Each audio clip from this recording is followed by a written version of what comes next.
It's locked, all right.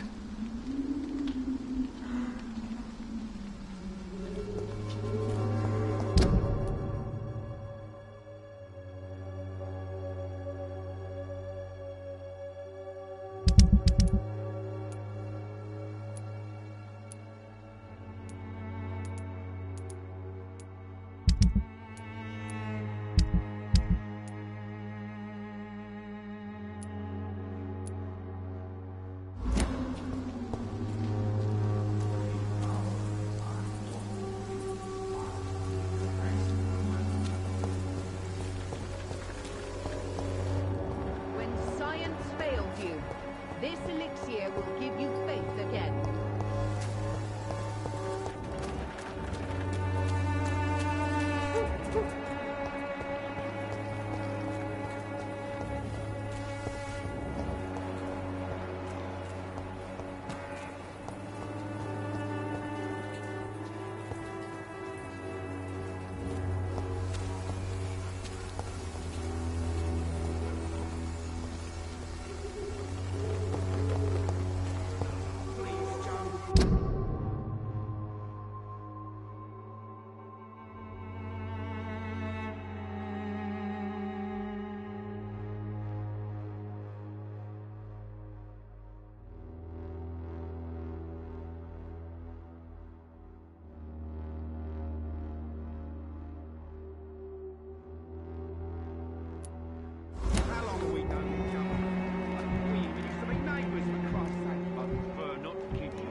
You again? What do you want this time?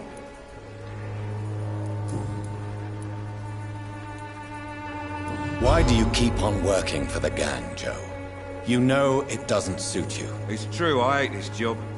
And I know I made some bad choices, but I'm a wet boot boy now. And people won't forget it. You could leave tomorrow. Start another life in another town. That's easy for you to say, Doctor. We are poor. My son's weak. And there's no way he'll endure another disappointment. Harry doesn't seem happy living in Whitechapel. Why did you make him come here? I've always put my son's interests above everything else, whatever he may think. Our house is small but affordable.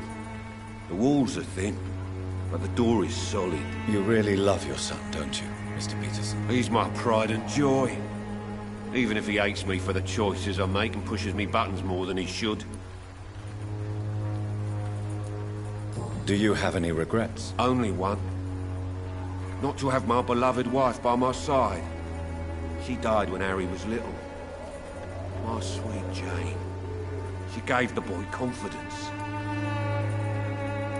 Since the criminal nature of your job means you could be arrested, are you not afraid of what would happen to your boy if you were? No one will ever take my son away from me.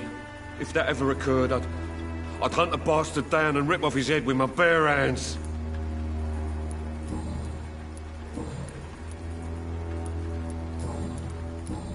Goodbye, Mr. Peterson.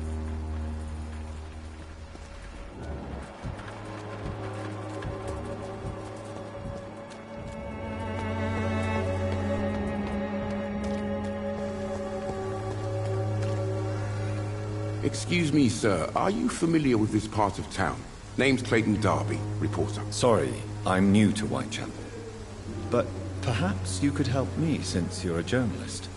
My name is Jonathan Reed. Dr. Reed, the famous surgeon. I'll gladly help if I'm able, sir.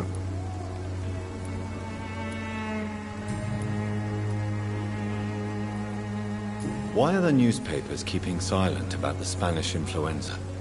It's as though none of you care. There's a war going on. People shouldn't be demoralized by news of deadly diseases. I served in France. Our top priority must be to put an end to this butchery. This war must stop now. Sir, streets are a battlefield too. An invisible and untold war is going on, and it must be stopped. What is a journalist doing in this borough after sunset? He goes where none of his colleagues would dare to go, to inform the country.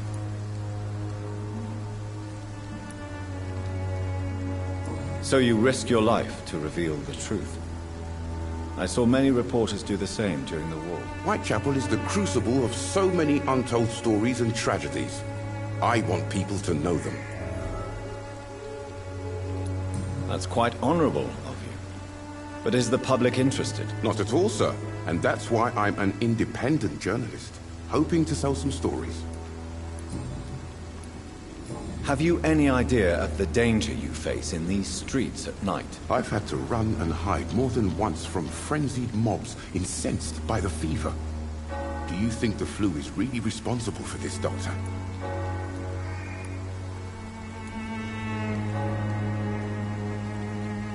I must confess, some of my rational views have been shaken by recent events. I'll remember to stay away from the district's roughest streets then. Christina Popper claims she sells her body because she can't find any other work. Do you believe her? Of course I do.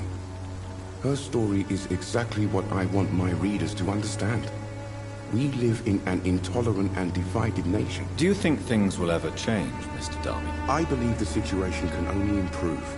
And now that women can vote, I'm convinced things will change.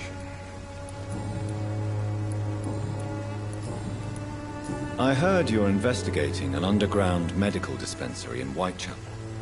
What do you know about it? Not much, I'm afraid. They are wary of strangers, and I'm not really an acquaintance of theirs. Why do you care? I'm afraid one of the nurses from the Pembroke Hospital may be involved with unsavory activities. Ah, could it be Dorothy Crane? Without a doubt, you are a damn fine journalist, Mr. Darby. What do you know of her accomplice, a man named Darius? I don't know much about the man. He's very cautious. Never goes out. Doesn't seem to have any friends or family. He has no relatives at all? No. Except for that strange man, a poet named Richard Nethercott, who sometimes comes by. Darius would never let him in. Where can I find this Mr. Nethercott? He spends most of his time lurking around Whitechapel, talking to himself or declaring verses. These days, you can usually find him behind the church. He never goes out? No. A few days ago, he unexpectedly did. I followed him, but it was just a ruse to keep me away from his house. Really? How do you know? He went to the nearest mailbox, but just before posting his letter, he ripped it up and threw it away. Goodbye, Mr. Darby. Farewell.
Good evening, sir.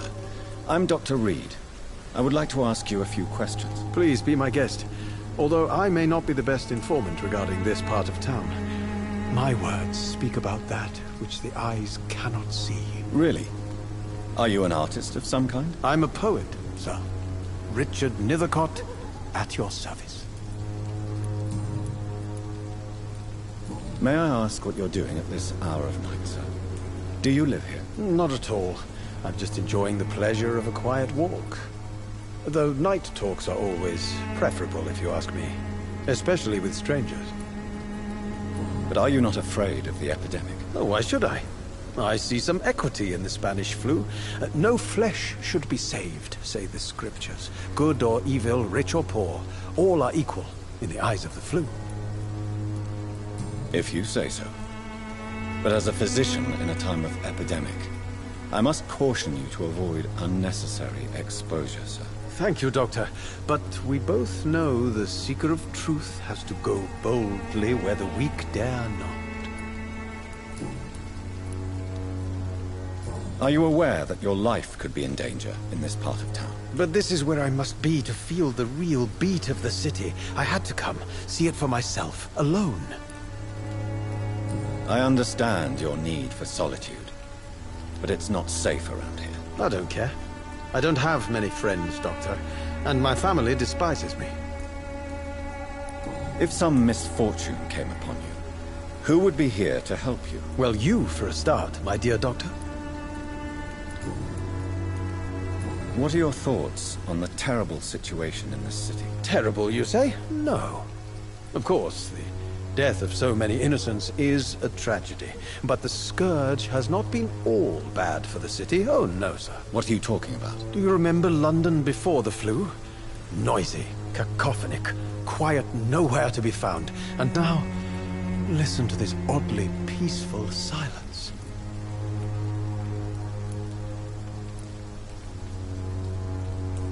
Yes. The enjoyable silence of the grave. You have a unique perspective on the situation, I must admit. Most people fail to understand my perspective. I don't blame them. But how could I call myself a poet if I veiled my feelings? Tell me, Mr. Nethercott, why seek inspiration in Whitechapel? The place is not beautiful per se, but how to explain it? Stirring and challenging. Do you not think it a little morbid? On the contrary, sir. Whitechapel is full of life, full of beauty. Just like my dear muse, the wonderful Camellia. What can you tell me about Camellia? Not much. And that's the beauty of it. She can't speak, you know. She's a locked mystery who exhales kindness and sweetness.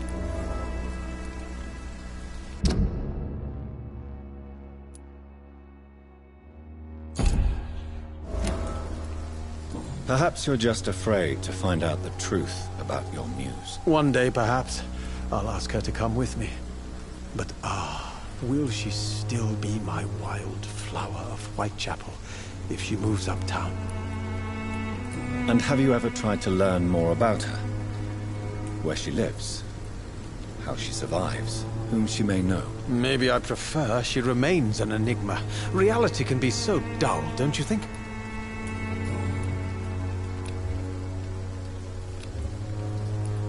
In what way, exactly? The struggle by gaslight, the barren smiles and the added hunger under the rain. If you say so. Such vibrant antagonism and vivid paradox, the stripped humanity raged across each street.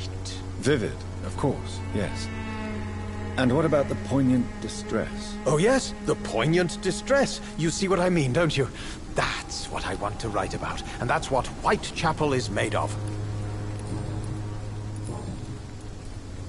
May I ask you a few questions about the district? Extraordinary part of town, is it not? I'll be glad to help you, if I can. I'm looking for Dorothy Crane, a nurse who lives in this vicinity. Dorothy Crane. Oh, I love the name.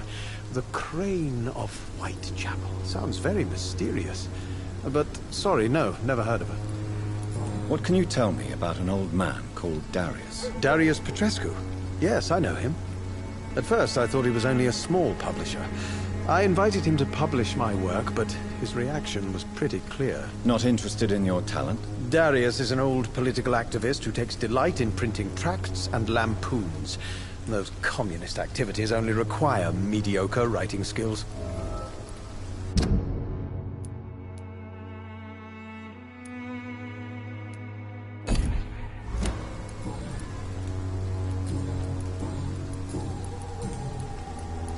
I'll leave you alone.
Good evening, miss. I'm Dr. Reed. I'd like to ask you a few questions. I know what you're thinking. A tall stranger who meets a girl in the street at night. It reeks of the penny dreadfuls. But I mean you no harm, truly.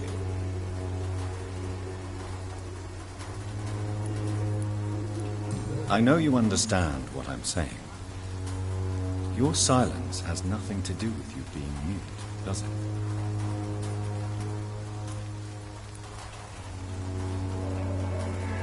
Melia, I know you work for Dorothy Crane. Please tell me about her secret dispensary. A stubborn and mute comrade. Nurse Crane and Darius Petrescu have been clever. Tell me about Richard Nethercote. I understand he is quite fond of you, Camellia. Very well.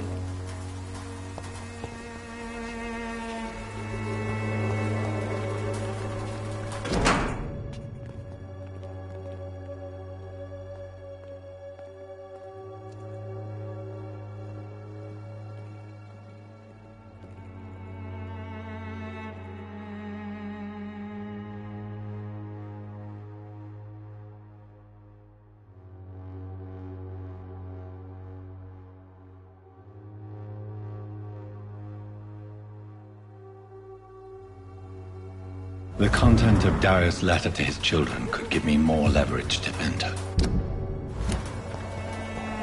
Darius is a bit less of a mystery now. It should not be that difficult to incite him to let me in.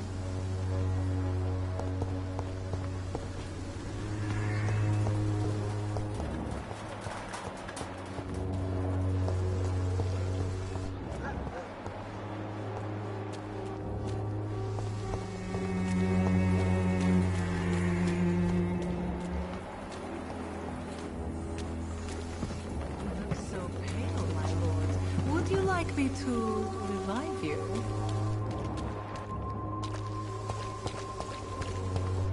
Pay me a glass and I'll pay me a bottle.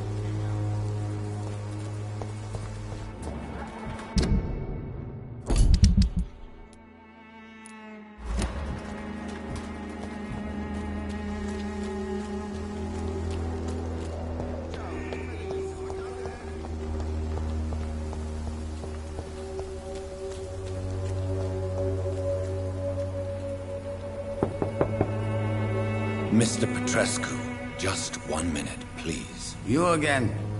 Go away.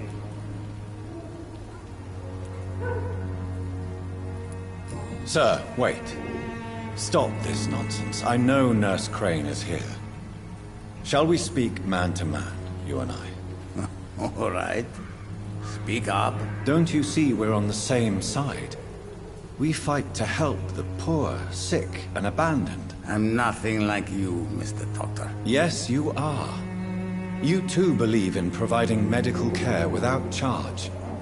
You know what we have to sacrifice to make the world a better place. I have to admit your words have conviction. All right, I'll let you see Dorothea. Don't make me regret this, though.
It's locked, all right.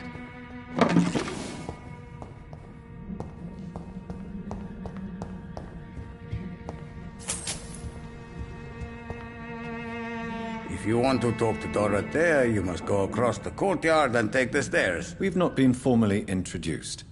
May I ask your name and occupation, sir? I am Darius Petrescu. I'm here to keep snitches and spies away from Dorothea. And I also run this little print shop. So Dorothy's real name is not Crane? Like myself and many people in this area, Dorothea is from occupied Romania. That's all you need to know. She seems important to the community. More than you can imagine. The West End does not want to hear of Whitechapel's misery. Dorothea is one of the few doing something about it. Tell me everything you know about Camellia, the mute florist. I do not believe in the afterlife, Doctor, but I'm almost convinced Camellia is an angel. She volunteered to give out our medical leaflets. Are you not worried for her safety? She is as brave as she is tough, and clever, too. If only I had met her when I was younger. Are you in love with Camellia, Mr. Petrescu? Don't be stupid. If I had met her when I was younger, we could have won our revolution. Who is she, really? Do you know where she's from? She's not from around here, that's all we know. Camellia is not even her name. It's her favorite flower. You say she has no close family? Well, there's that awful poet who constantly follows her around like a lost puppy. A good man for sure, but a very poor writer.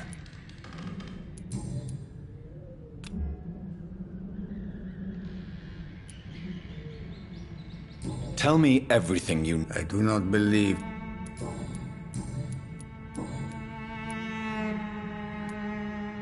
Do you have any family left, Mr. Petrescu? Children or grandchildren? Who knows? I have abandoned my people for so long, they might as well be dead. As dead as I am for them, I suppose. Don't be embarrassed, sir. If you must know, my own father disappeared many years ago, and I forgave him. It's quite awkward to talk about our families like this, but... Thank you, Dr. Reed. I appreciate your trust. This war won't last forever. Did you ever think of returning to your country now it's free? No. I have taught strength and determination to my sons and daughters.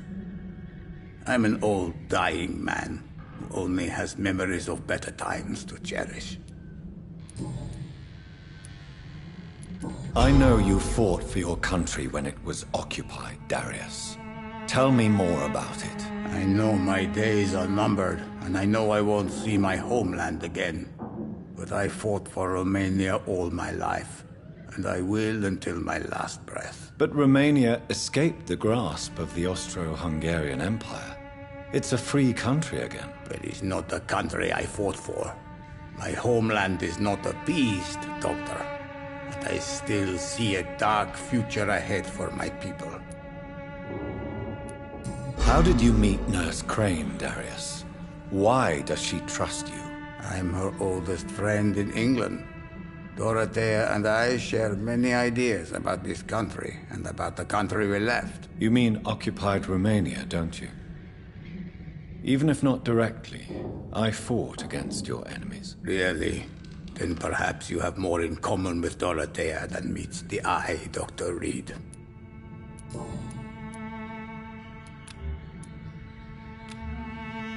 Goodbye, Mr. Petrescu.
What do we have here, nurse? Patient Razvan Vasily. High fever running on 3 days. Complaints of dizziness, muscle aches, head pain. Diagnosed with influenza. Treatment? Aspirin and salicin for the fever and discomfort. Liquids for dehydration, but he's having trouble keeping even water down. Aspirin and salicin, you say?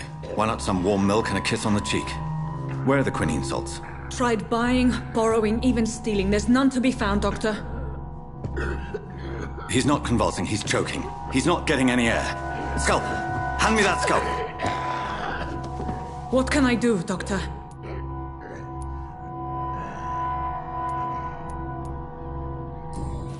It's too dangerous to operate with these convulsions.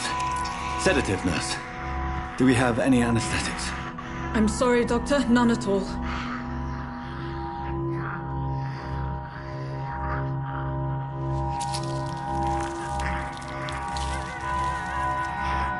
I need to perform a tracheostomy. Short pipe. That rubber tube will do. We're going to cut a passage for air through the neck. Yes, Doctor. He's breathing again, but he's coughing up blood.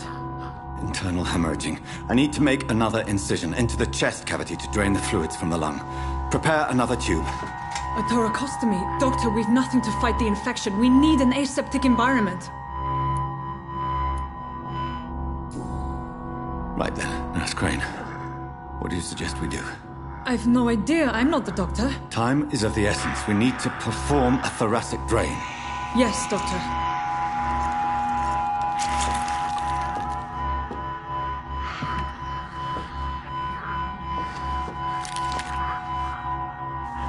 He's still bleeding, doctor. I'm losing his pulse. The drain must have punctured the intercostal artery. There's too much blood. Are you all right, doctor? I can't see.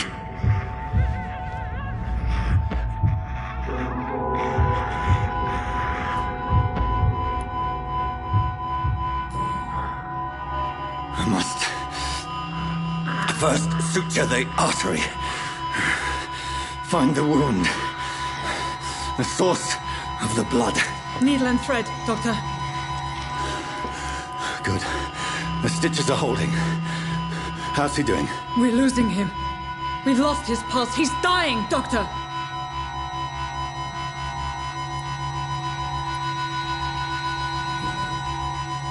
Cardiac massage, now. Cardiac... What? Are you making this up as you go along?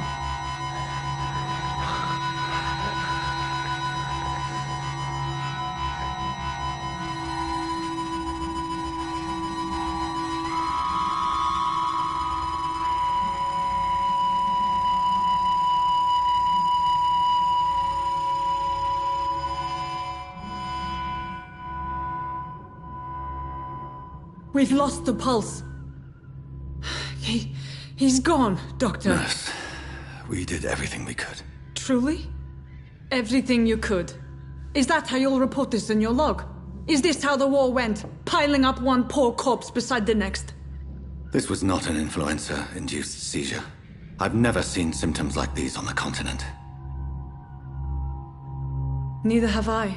But the previous symptoms leading up to this attack were the same, indistinguishable from the epidemic. No. There was something more vile in these reactions. Something primitive. There have been numerous reports of mental breakdowns caused by the fever that accompanies the flu itself, Doctor. Yes, but... I'd best take some samples of the blood for analysis.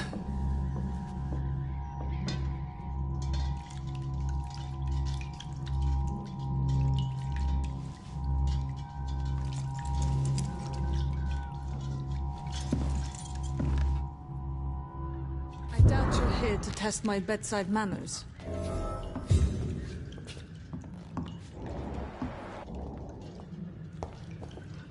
To what do I owe this courtesy? It's locked. I suspect it was more than intuition alone that led you to us. So, how might I be of service, Dr. Reed?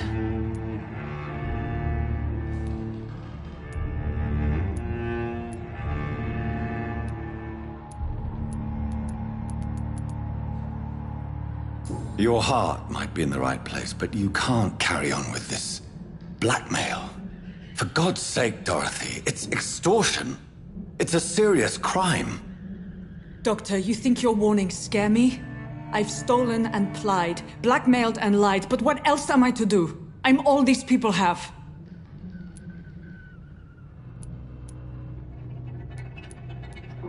But why Lady Ashbury? Why her, of all people? She's pristine and proper, all right. But that she-wolf in sheep's clothing murders the poor for sport. I have her where she belongs, and I'll milk her for all she's got. Dr. Swansea is a sensible and honest man. He wouldn't have refused your friend's care at Pembroke. It's easy for you to say, Doctor.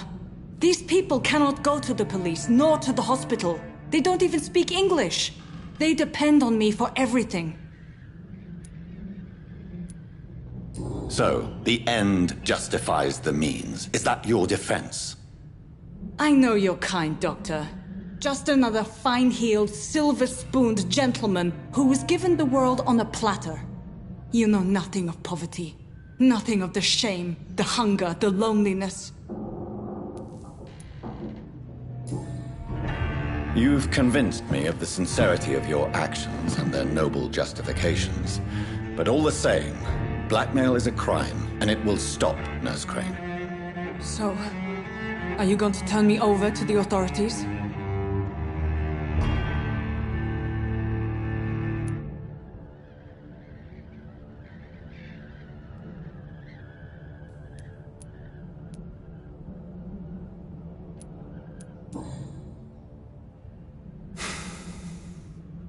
No. Your place is here.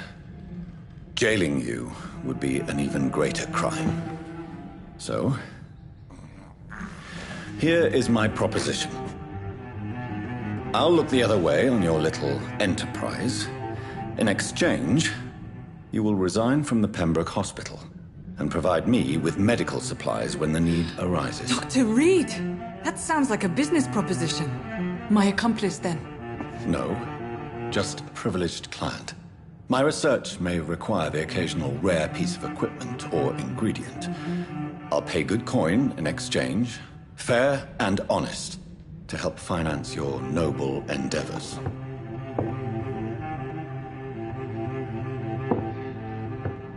We have ourselves a deal, Doctor. Good customers are always welcome. Yes, Nurse Crane. We have a deal.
Are you all right? The bastard hit the wall next to me.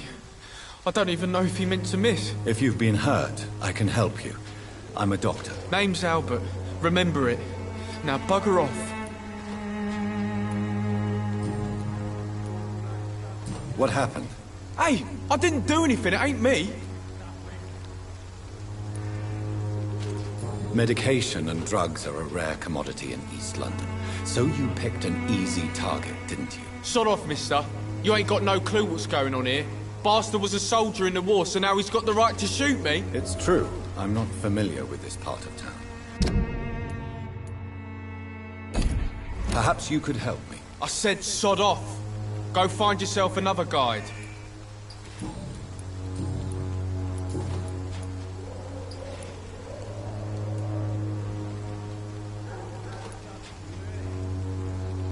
Goodbye, young. I won't end up another drunk arsehole littering the streets. Not me. Good evening, Benjamin. I'm afraid... I have found a very interesting letter. Your son planned to prove his worth to the gang by stealing your medicine. Oh, I see. So the little bugger thought he could use his dad to build a reputation. The gang's recruiter was dead when I found him. Perhaps you should take better care of your son. I love my Albert, sir. Believe me. It's just... Well, I'm an arsehole, I suppose. Anyway, thanks for the letter. This is for your trouble.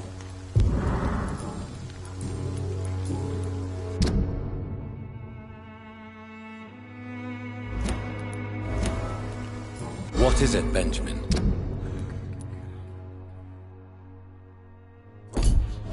It was the war, wasn't it? Your nerves are shot, aren't they? I need some answers, Private. From one soldier to another. The doctors called me a liar. A coward. Put me in a straitjacket, locked me up. Finally, they sent me back to the front lines with a handful of tablets. It's a pity that doctors still practice such barbaric methods. It's a dishonor to our profession. Now only the pills stop me thinking about this shit. To not hear the explosions. I'm even scared of the dark these days.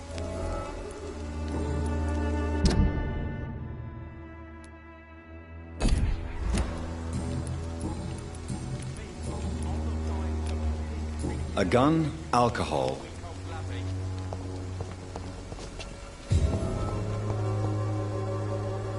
How are you, boy? I'm not your... Goodbye. I won't end up another drunk arsehole littering the streets. Not me.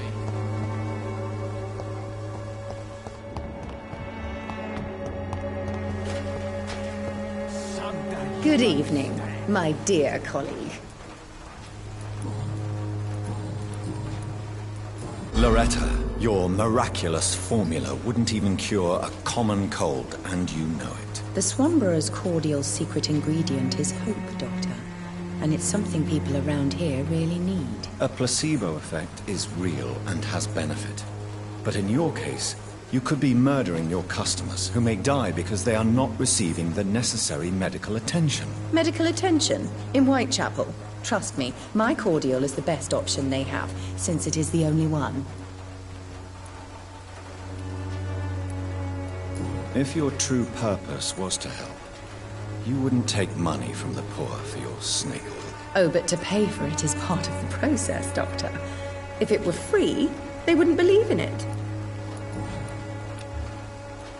I'd like to...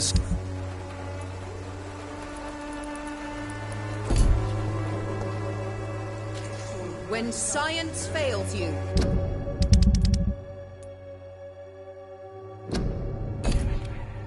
This elixir will give you faith again.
helps you.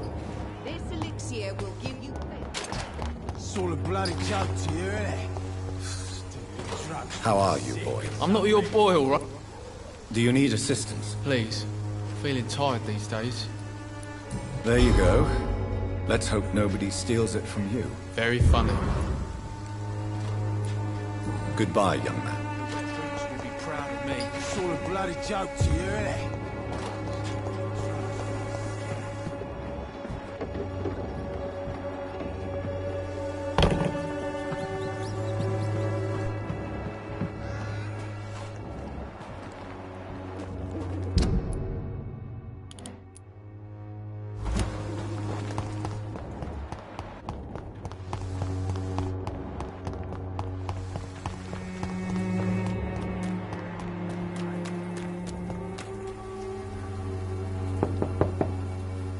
Hello, Mr. Petrescu. Hello, Dr. Reed.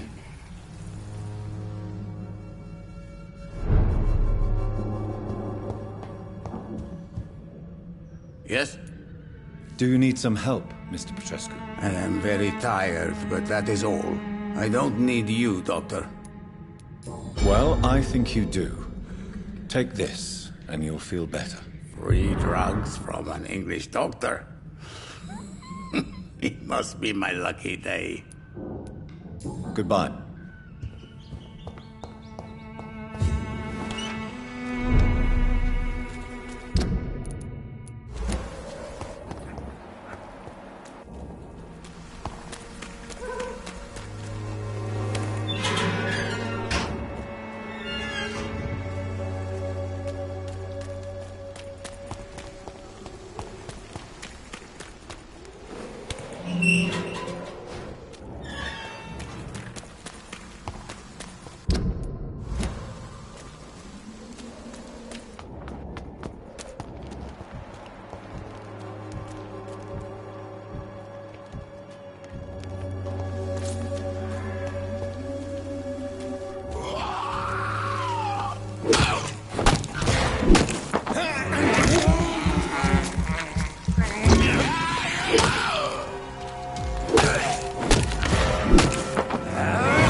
This could be the box Lewis thought he lost.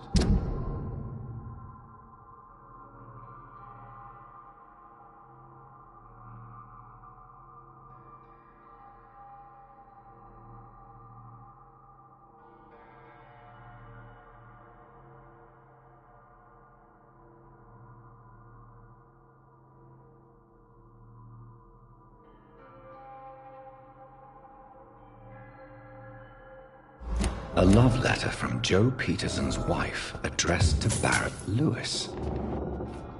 Who should I give it to, I wonder?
Good quality. Come on, take a look. Fancy buying something, sir? You never lose your focus, do you?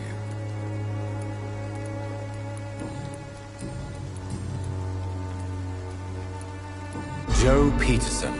He's the villain here, isn't he? But you seem to know each other. I'd known Joe for years. I saw him box once or twice. He was a friend then. But these days, he's just another thug. What can you tell me about Mr. Peterson? Besides his behavior toward you, obviously. Colossus Joe was a decent boxer, good one even. But after his wife passed away, he found every excuse to stop training. Just wanted to pick fights with everyone. It's never easy to find a new path in life, especially after the loss of a loved one. But crime is certainly not the best option. We've all had some rough times, ain't we? But most of us don't use our fists to see us through. And no one has ever stood up to this thug. Nobody would be fool enough to stand against a wet boot boy. What do you know of Harry Peterson? The boy seems so fragile.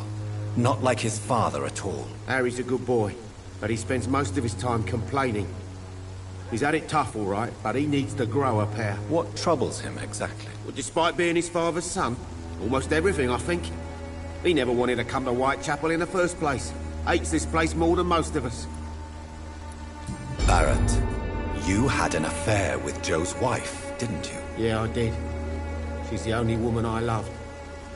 My first regret is that she stayed with Joe after Harry was born.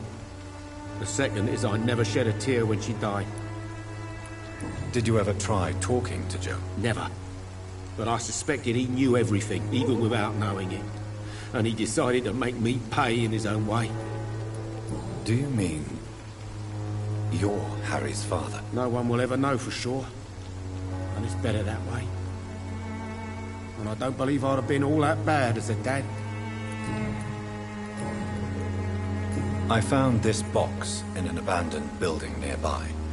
I believe it belongs to you. Let's have a look. Yeah, this is mine. So, you faced those loons that roam around there. Extraordinary. I suppose I was lucky. Luck is a commodity round here. Yours should be properly rewarded. About this package, It's not just tools and trinkets, is it? I want to be rude or anything after your kind gesture, but it's none of your business. Right then.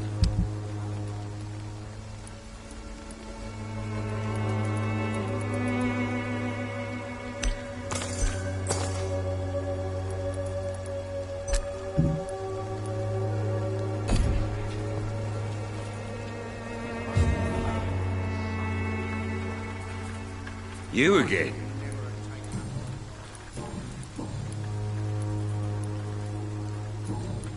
Goodbye.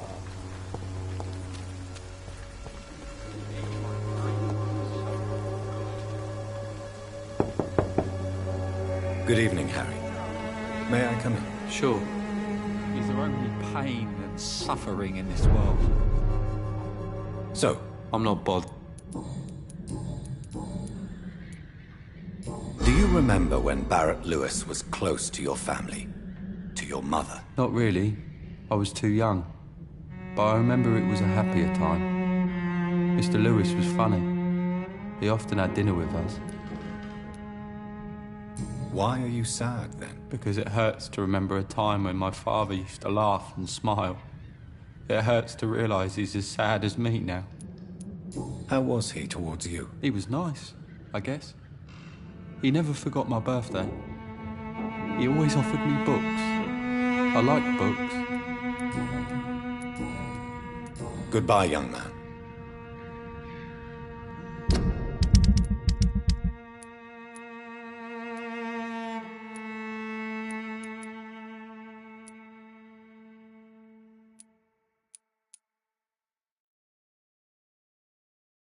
Even... So, I'm not bothered. do you need any... Yes, I do. I feel so tired. I don't know if it's the epidemic, but everything seems so hard. You'll feel better with this.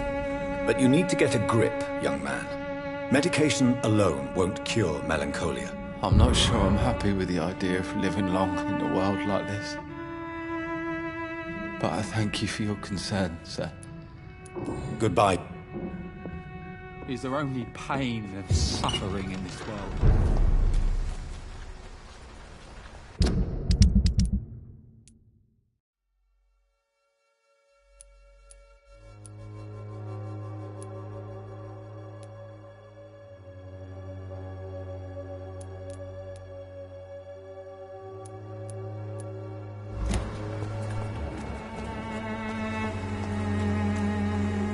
Good evening, Christian. Change your...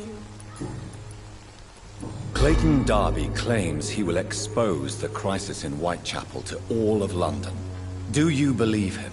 I believe Clayton's courage will erode with time, until he finally leaves Whitechapel to start another fight somewhere else. Why this skepticism? How can you speak about starvation if you've never been hungry? Or about poverty? Or anything else you have never suffered from?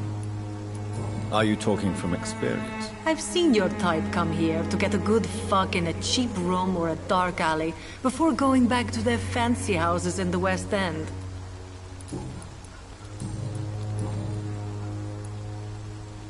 Do you need any assistance, Miss Popper? It depends on the price of your medicine. I am shocked that you would think I am that sort of man. Forgive my suspicion. I'm so used to liars with good manners. Thank you, sir. Goodbye, miss.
Good evening, Mr. Nithercott. And good evening to you too, my good...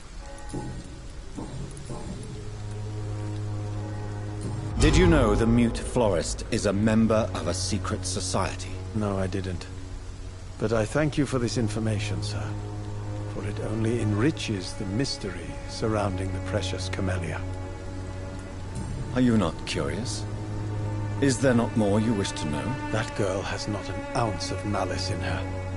Whatever she may be hiding, it's certain to be for the benefit of most, if not all.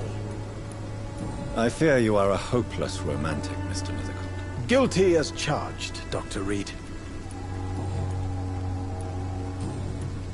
Do you need medical attention, sir? It may be wise to let you prescribe me something. I don't feel like I should. I understand your appetite for words and macabre beauty, sir. But you should be more careful. The nutrition of my mind is more important than my physical health. But I appreciate your concern, sir. I'll leave you...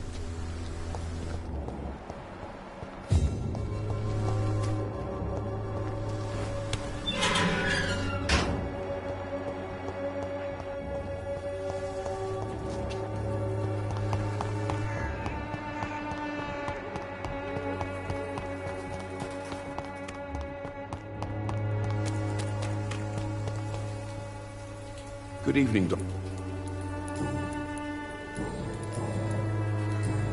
Do you need assistance? That would be nice of you, Doctor. Who knows what I may have caught during my investigation.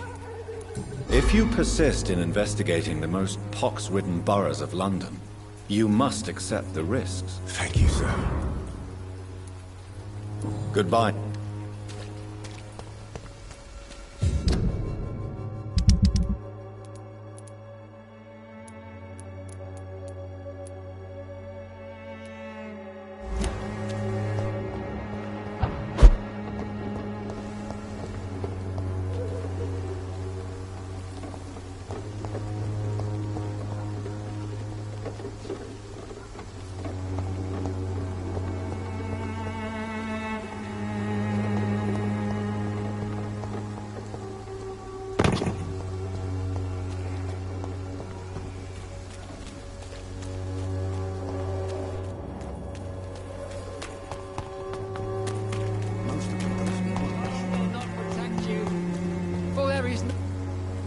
Good evening. His father.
The Swanborough cordial can be the answer to all your problems. As long as you have the money.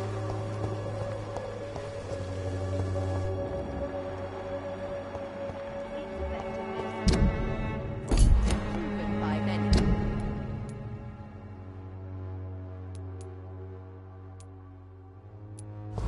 Even the flu is no match for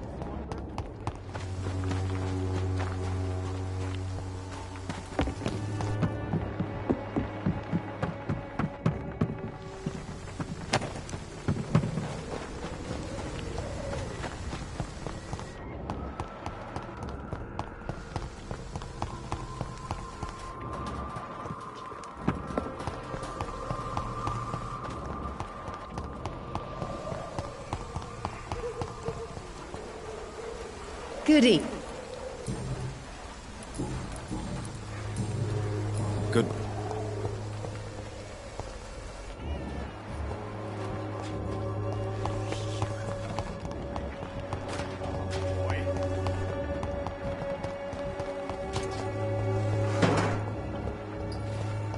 I won't end up another drunk arse. You've wasted your life away.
Best stay back. Over there! There's one of them! The power of